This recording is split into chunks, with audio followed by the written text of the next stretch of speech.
I rarely say absolutes, but this is going to make a difference in your gym, especially if you are running recreational cheerleading. People are a lot more likely to buy from you if they feel like they know who you are, they feel like they understand you, and they know what your brand represents. I want to always make sure that within the first line, I am telling people who I am talking to.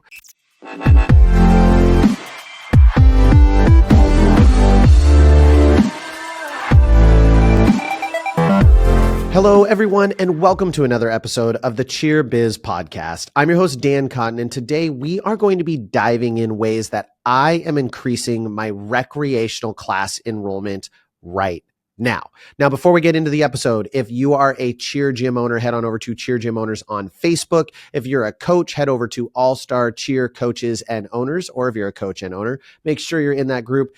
And if you are looking to learn more about how you can grow your rec program and how you can get someone from the academy to help you do it, one of my coaches, head on over to nextgenowners.com, book a call, and get on our call with our sales team. They're the best. They're going to be able to walk you through every step of the way. And I truly believe that together we can change your business.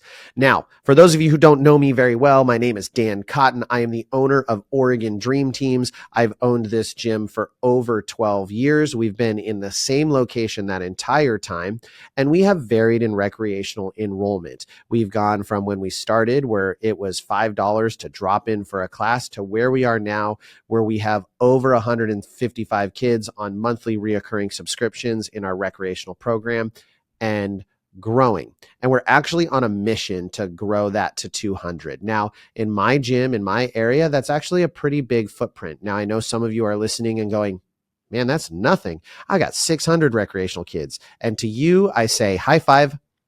That's amazing. I'm incredibly jealous of you. Keep up the great work. Now, it's something that we have had to work on and do better at, and partially because it was never the focus of our gym until about 3 years ago, when we really said, we want to make this amazing. We figured out how to do all-star cheer pretty well. We're always looking to grow, but this recreational thing, we've got to figure it out. These kids who are coming in just for classes, and that's what I'm referring to when I say recreational cheer. I'm not talking about like the rec cheer clubs that are going out and competing rec cheer. I'm talking about kids who are doing cheerleading and tumbling recreationally. They're not necessarily on a team in any way. They're taking tumbling classes, they're taking cheer classes, they're taking stunt classes, and that is what they are doing in my business. So we have been on a mission to grow those numbers. And one of the reasons we're on a mission to grow those numbers is we are getting ready to move. And I could not be more excited for this move. I've talked about it a bunch of times on the podcast. We are moving into a new building. We should be taking possession of it fully in June. We'll probably be in it a little bit in May. We get to start like actually moving things in like late March, early April. So I'm very, very excited. But with moving into a new building that is bigger, it is going to increase our rent. And our rent is already really high. If you listen to the podcast, you know that. So the rent is already way up there. We're already over $20,000 a month in rent, and we're going to be increasing that. So I know that we need to increase numbers before we move. And luckily, we're not moving far enough that I think it will impact any of our enrollment numbers. We are still so close that the change in location should not impact us in any way, shape, or form. So we've been really, really focused on this. That's been my number one goal headed into the new year. We have a really high enrollment goal and in the new building. So by the end of 2025, where we want to be, and that's only happening through some specific things. So I want to dive into what it is that I'm doing in my business to make sure that we're growing our recreational enrollment. And if you've listened to the podcast, some of these things are going to be similar to what you've heard before. And if you haven't listened very much, or you don't listen to all the episodes, some of this might be information that you're not actually expecting. And the last thing I'm going to share with you is something I haven't talked to anybody about really yet on the podcast. So it's a new one, and I want to make sure you stay tuned for that. So the number one thing that I am working on and that we're doing to increase our enrollment in our recreational tumbling classes is we are focused on our marketing. We are focused on what it is that we're putting out there to let people know that we have enrollments going on and open for people to get started in classes. This is one of the best times to get people enrolled in classes in my area because towards the end of January into February, kids are ramping up for high school state. So kids want to train to get ready for their competitive season with their other teams. And then post state, everyone's trying to get ready for tryouts. Everyone needs to get their back handspring in 3 weeks, is what it feels like. And so all of a sudden, our classes go very well, historically speaking. Now, I'm trying to get those kids and even beyond that. So I'm focused on much more than those high school athletes, but we are marketing. And when I say we're marketing, I mean we're focused on running paid advertising on Facebook. And yes, I do use Google, although I don't think Google is necessary for every single gym. I think Google is very useful if you are in more populated areas with multiple opportunities. So you maybe have a couple gymnastics gyms, you have a couple cheerleading gyms, then Google becomes a little bit more relevant for you to stand out and be top of fold when people are searching. So I'm looking at my marketing. And when I'm looking at my marketing, I'm looking at a number of different things. One, I'm testing a lot. So I'm looking at what different creative is pulling people to click on my ad. Now, when I'm talking about creative, I'm talking about the video or photo, what it is that is the visual image that is potentially catching the eye. And I'm testing multiple things. And I've learned a lot about creative. I still don't know that I have the be all end all answer because some things pull really well sometimes and really well or not as well on other times. So it's always a learning process. And it's something that I think you have to constantly test until you find something that works really well. And then you use that thing until it's not working anymore. And then you test again. Now, Facebook, actually, I just had a conversation with them today. They're meta experts, and they recommended that every ad you run should have 5 to 10 pieces of creative, and that things with 5 to 10 pieces of creative have a lower cost of acquisition. And I don't have any data to back that up. So they told me that. So I'm just repeating it. I am going to start testing multiple creative options on one ad, and it's going to then segment and kind of do its testing. I don't know, it's algorithm stuff, but we are always working on our marketing with that. So one, I'm looking at the creative. Two, I'm looking at what the text is, the call to actions, the headlines, those kind of different elements. Now, you can use things like ChatGPT to give you a great framework, a good baseline of some ideas, but I would highly recommend you tweak and adjust those. I don't think that ChatGPT always gives the absolute best, and oftentimes it misses brand. And yes, you can train it for this is how I talk, and you can provide it examples and things like that, and then it does a better job. But when I am creating my text for my ad, I want to always make sure that within the first line, I am telling people who I am talking to. So I am saying, attention moms in the Beaverton area, or I'm saying attention active parents, or seeking all athletes looking to improve in tumbling and cheerleading. Whatever it is, I can test a whole bunch of these different things to see what grabs attention. And what I want is for people who are scrolling by my ads, for them within the first line I want them to see the ad and have it grab their attention, meaning they're interested in it. And then look at that first line and know this ad is talking to me.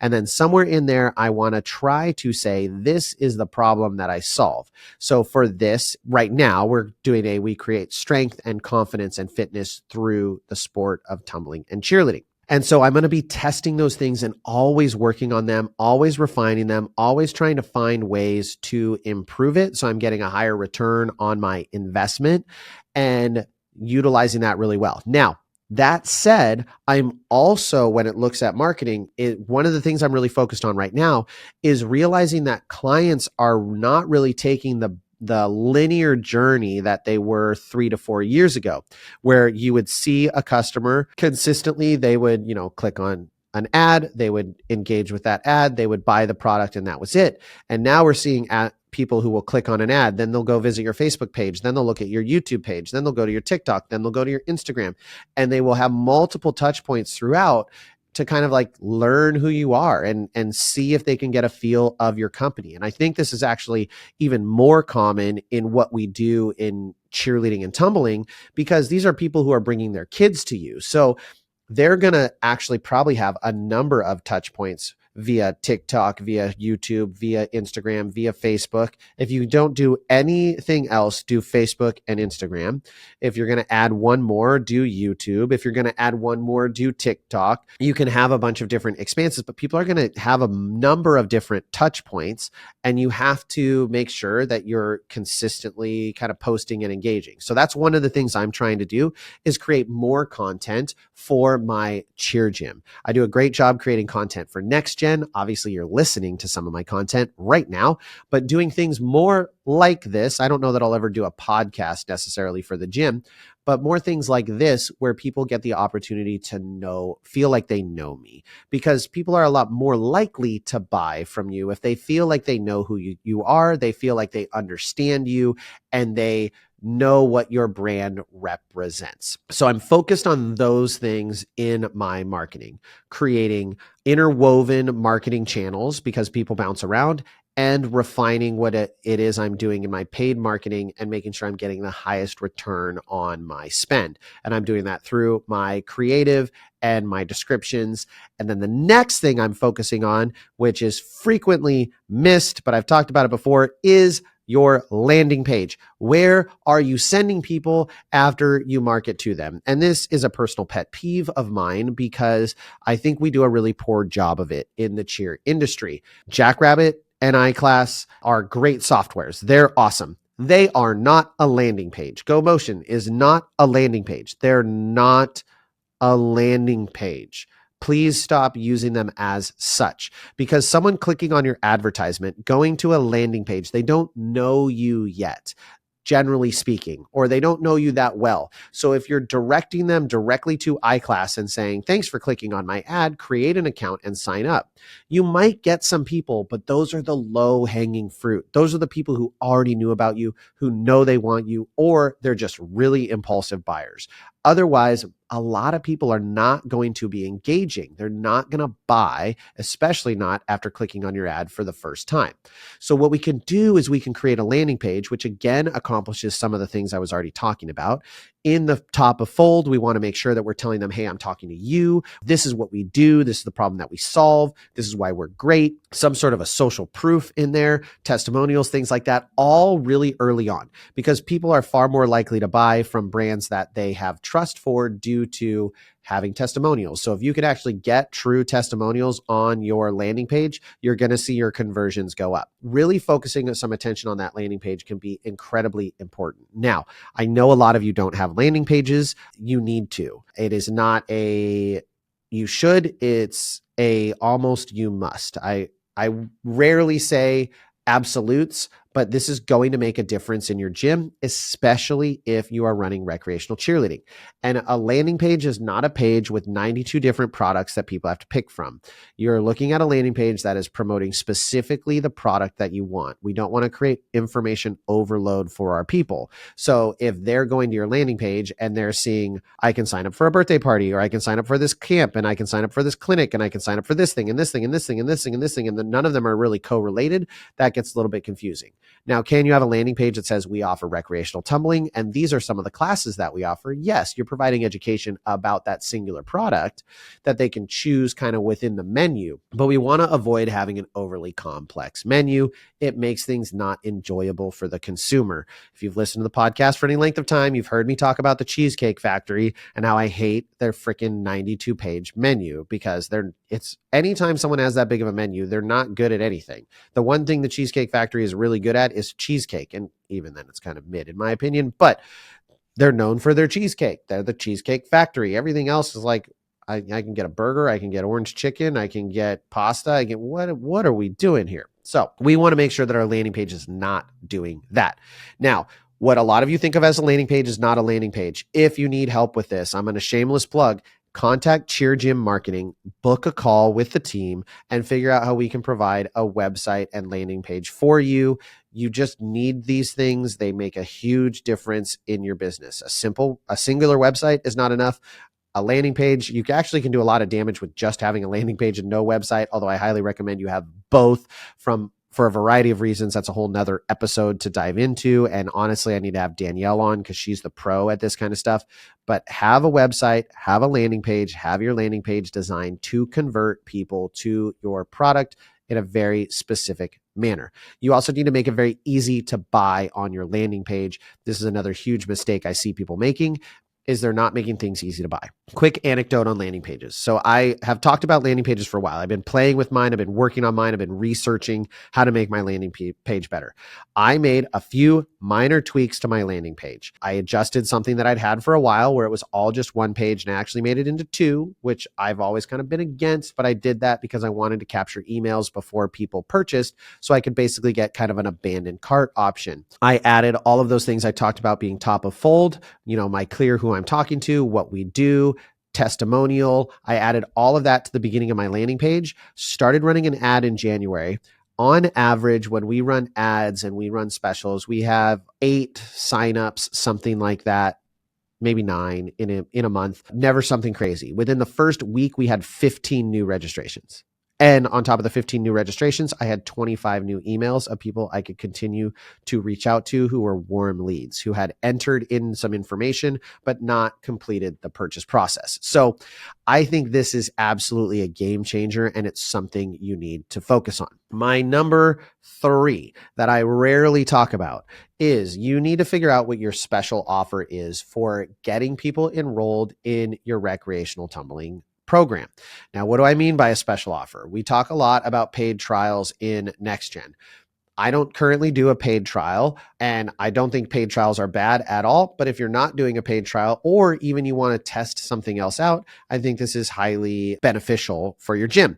And so what I'm talking about, what I do is, like right now, I'm kind of running a paid trial in that people pay to come in and get into classes, but I'm running it at a discount. So I test what are the different deals that incentivize people to buy and get new members in the door. So the different things I've tested a 10% off, didn't see a lot of traction with 10% off, wasn't super motivating. We've done 20% off. That's our best. 20% off their first month enrollment has been phenomenal. It crushes. It's what we're running right now. And I still am like, my margins are great on 20% off, and they're enrolling in the membership. So it's not they're only enrolling for the month. They're enrolling in the membership that rolls over and is continuous until they cancel. So I'm not looking at it at just that singular month. I'm looking at that as basically a part of my marketing spend of decreasing my profit a little bit on that first month, but that has been hugely beneficial. I've also run a special where they get a free private lesson with their first month enrollment.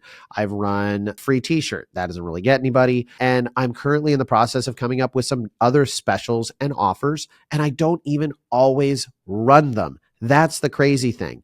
This is where I think we get a little bit sideways in what we try and do. We're always trying to get people to enroll in our program. And so we're always running some kind of special. And sometimes it's just good to sell things at full price. Let that be a thing, because then there is a reason to register when you run a limited time special. So when my special ends January 31st, I'm probably not going to run another special in February. Like, it's just going to be standard enrollment, and I'm not going to incentivize it at all. And then come March, we might do some sort of an enrollment special, or maybe not. I don't know. I always kind of got to play it by ear, and I do it strategically based off what are the other things I'm offering and what am I really trying to push in. So make sure you're being really diligent and strategic about what are the different ways you can incentivize people to buy the product. What are the things that your market responds to? And every market is a little bit different. So your market might respond to 10%. If I could get people to opt in and buy for 10%, great. And will I test 10% again? Yes. Now that my landing page is working better, well, maybe that was the problem when I ran 10%. And maybe it's worth going back to 10% and seeing how well that does with the new landing page that's converting better. All of those different things can make a difference. And so it's not a one and done, wham, bam, thank you, ma'am. It's simple situation. You have to continually test and learn and get better at this stuff to increase your recreational enrollment. Now, this one you've heard before, but the last thing that I'm focusing on is not just the enrollment, but the retention. I've got to make sure that my class kids feel important, which means I have dedicated staff. I have a dedicated program director that their focus is on making sure those kids have an amazing experience. I want those kids who are coming in for those tumbling classes to feel like they're a priority, to feel like they're a part of the community. And that's a hard thing to do. And so that's something we've been really focusing on since August, and we are continuing to focus on, but we have seen our churn decrease since we started to focus on it. And our churn being the amount of kids that drop in a given month versus the amount of kids you started with. We've seen our churn decrease, and it's been great. So we're continuing to focus on that, because what I don't want to do is get really good at getting new people in the door, getting 10, 15 new members every single month, and churning out 10 or 15 new members every single month, because I can't ever get ahead. So we've got to make sure that we're retaining the kids that we get, and that's only going to come from the product delivery in the building. And that's something you can get really, really good at. Now, the last thing, because I'm coming up with these, and this is one top secret: create your referral plan. When is it that you are going to ask a new member, a recreational tumbling member, for a referral? There should be specific touch points that you ask them for recommendations or referrals. And the best time, I think, to do it is after they have accomplished something. So when that kid gets a new skill, that is a great time to ask them, hey, we are so proud of Johnny for getting that skill. We'd love it if you'd leave us a review. Give us a review. Or, hey, we love that Johnny got that new skill. Do you have any friends that would love to get new skills like Johnny has? Get those referrals. Referrals and recommendations are so valuable, and you have to ask for them at the right time. So you don't just want to have this be set on some sort of like auto after 2 weeks. We ask them for a referral or a recommendation. We want to do it at the right moment. And that's going to only come from you kind of evaluating how things work in your program and then creating that system for how you ask for those reviews and referrals. All right, everyone. I hope that you realize that recreational tumbling, those outside classes, can be a game changer in your gym. The amount of revenue that they can bring in is phenomenal. It is what can give you freedom. It is what can allow your gym to really thrive and grow and flourish. So if you are not thinking about these programs, please start thinking about them now, because they can make a huge difference in your business. I hope you enjoyed the episode. Come out with them twice a week. I appreciate those of you who listen regularly. Please share it with someone who would get something out of it. And with that, we'll catch you on the next episode.